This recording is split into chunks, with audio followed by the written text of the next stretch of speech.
Ce mercredi, Jean-Paul Fournier, maire de Nîmes, a inauguré une exposition itinérante installée depuis un mois dans le quartier du Mas de Meung.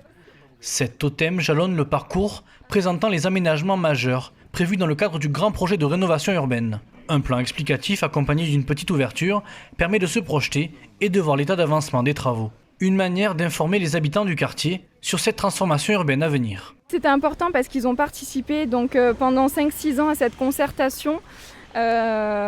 Donc c'est leur montrer qu'on a pris aussi en compte leur travail, leur montrer que les choses bougent, que les choses vont s'étaler jusqu'en 2025, mais c'est en cours, on ne les laisse pas tomber du tout.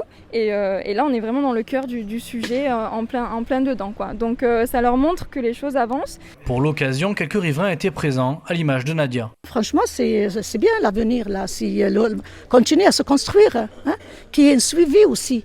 C'est pas faire des bancs comme ça, on va se mettre, moi le soir je sors, je me mets, et après il n'y a rien derrière, non ? Parce qu'on ne sait jamais, ça va être dégradé s'il n'y a pas de suivi, s'il n'y a pas des gens qui habitent dans le quartier, qui s'investissent, on les responsabilise. Et justement, pour les intégrer à cette rénovation urbaine, ce sont les jeunes du quartier qui ont réalisé ces totems en bois, en partenariat avec l'association de prévention spécialisée ADPS 30. D'ici 2025, c'est l'ensemble du quartier qui va être modifié. On va essayer de démolir les garages qui sont autour du grillon.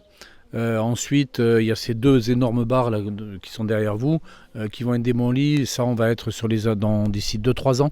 On a déjà démoli la boule d'or. On a déjà construit une école énorme qui est là-haut, que vous avez peut-être vu, qui est magnifique. Le département a construit un collège. La ville a financé un stade synthétique juste au-dessus.